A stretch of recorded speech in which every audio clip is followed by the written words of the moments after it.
Hi mga ka-tech fix! Ngayong araw, may tinanggap tayong gaming laptop na may overheating problem. Dahil alam naman natin na sensitibo ang mga laptop, lalo na ang gaming units, agad natin itong binuksan ng may tamang safety procedure. Nagsuot tayo ng anti-static wrist strap para masigurado na walang static electricity na maaaring dumaloy sa motherboard at makasira sa mga electronic components. Importante ito lalo na sa mga IC, chipset, at iba pang maliliit pero kritikal na parts ng laptop. Pagkabukas ng laptop, agad nating napansin na sobrang dumi ng heatsink at cooling area. Makapal na ang alikabok na siyang nagiging dahilan kung bakit hindi na maayos ang paglabas ng init.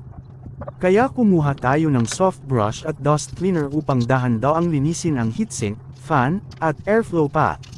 Maingat ang bawat galaw para maiwasan ang pagkasira ng mga parts.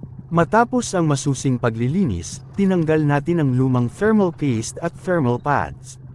Ang mga ito ay kadalasang natutuyo o nawawalan na ng bisa pag tumatagal.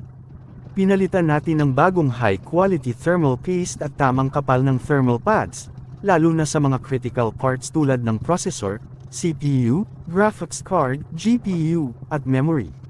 Ang mga parts na ito ang pinaka-nagtatrabaho kapag naka-on ang laptop, lalo na kapag naglalaro ng games o gumagawa ng heavy tasks.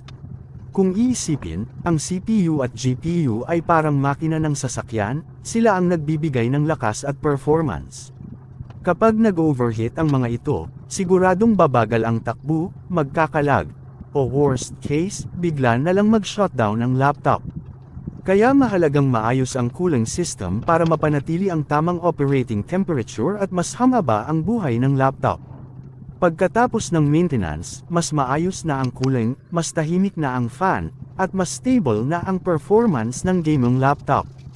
Kung nagustuhan ninyo ang video na ito, huwag kalimutang i-like, i-share, i-follow, at i-subscribe ang aming page o channel.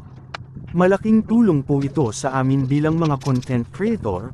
Simple gesture pero napakalaking suporta. Hanggang sa susunod na video, mga ka-tech fix. Maraming salamat po at ingat palagi.